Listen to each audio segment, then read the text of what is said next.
parlé d'un dernier Tibetain. Alors, ils ont parlé d'EHPAD, de pandémie, ok, aussi de Google européen, etc. Tout ça. Je pense qu'on n'a pas les bonnes personnes qui sont capables de traiter de ça. Ils avaient envie de parler pour parler. Aujourd'hui, on a vraiment besoin d'un vrai responsable. Et je pense qu'aujourd'hui, je vous le dis solennellement, hein, quel que soit le candidat qui passe, la France va brûler. Quel que soit le candidat qui passe, la France va brûler. Donc c'est là qu'il nous fait à Kazayo, en comptant Bayo.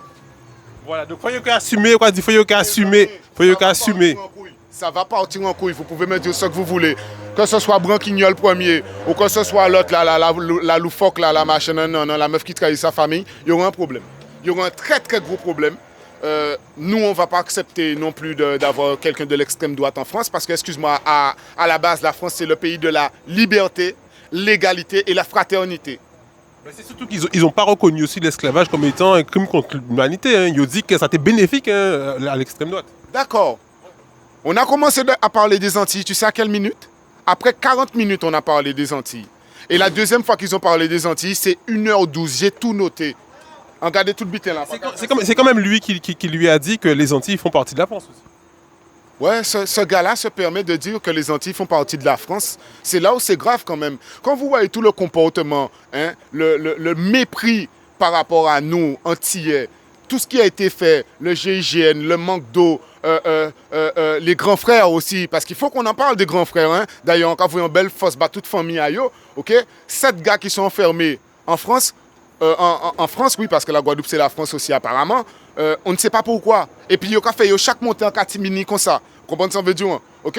Aucun politicien ne parle. Il n'y a rien sur les dossiers. Il n'y a aucun chef d'entreprise qui s'est fait, comment on appelle ça, menacé, ni invectivé, ni aucun politicien. Alors qu'on a eu un procureur de la République qui est venu devant la caméra nous dire que des politiciens étaient coupables aussi, apparemment, ils étaient complices. Et il y en a certains qui étaient, comment on appelle ça, et qui ont été menacés.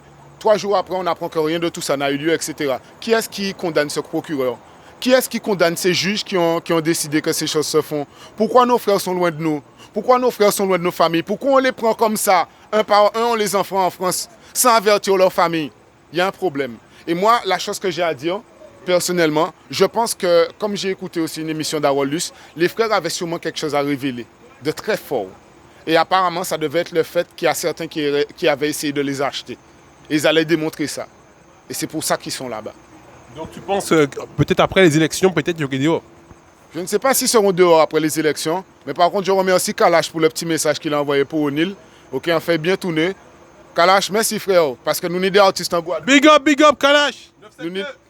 Nous sommes des artistes en Guadeloupe. Nous sommes des nous. Parce que si tu es là, c'est pour Trouillard, Toutou, Tantouze, Taolouse. Ou ça s'en va, hein? Mais en tout cas, ça n'a rien à voir avec ni général, ni moun qui porte couille. Comprenez? Et c'est dommage que des gens qui passent de l'enfant du pays à Koulabo. Comment ça veut dire? Voilà. Big up avec Solix! Chaud, mon gars!